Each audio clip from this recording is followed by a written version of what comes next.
అభ్యాసి తన మానసిక ప్రవృత్తులను పూర్తిగా శూన్యం చేసుకునే ఉద్దేశంతో దానికి నేరుగా సంబంధించినట్టి సాధనలను అనుసరిస్తాడు.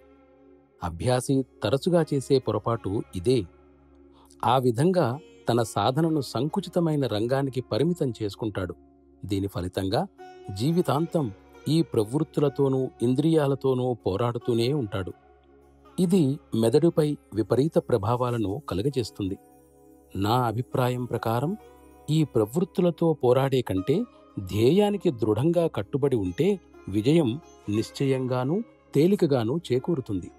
అంతేకాక వారి ఈ ప్రయత్నాలకు వారికి ప్రాణాహుతి ద్వారా ప్రసరించే గొప్ప శక్తి గనక తోడైతే సంవత్సరాలు పట్టే పని క్షణాల్లో పూర్తయిపోతుంది. ప్రాణాహుతి సహాయం ద్వారా అభ్యాసి తన ప్రవృత్తులతో సమర్థవంతంగా వ్యవహరించగలుగుతాడు.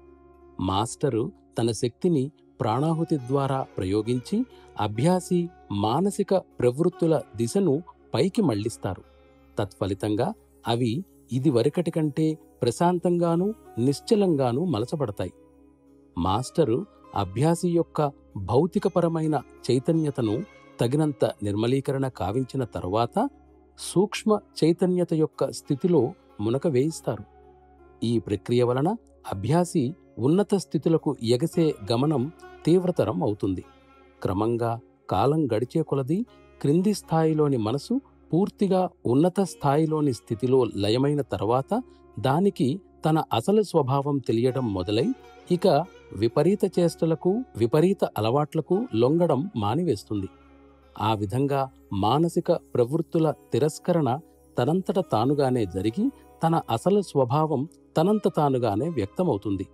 అభ్యాసి ప్రతిరోజు చేయవలసిన సాధన చెయ్యకపోయినా అతనిని ఈ దశలన్నింటినీ దాటించి పరిపూర్ణత యొక్క చిట్ట చివరి హద్దు వరకు మాస్టరు తన ప్రాణాహుతి ద్వారా తీసుకుని వెళ్ళగలరు. కేవలం అభ్యాసి నిజమైన అర్థంలో ఆయనతో సహకరించినప్పుడు మాత్రమే ఇది సాధ్యం. కానీ ఈ స్థితికి ఒకేసారి గనక అభ్యాసిని తీసుకువచ్చేస్తే అతని నరాలు కండరాలు అన్నీ విచ్ఛిన్నమైపోయే ప్రమాదం ఉంది.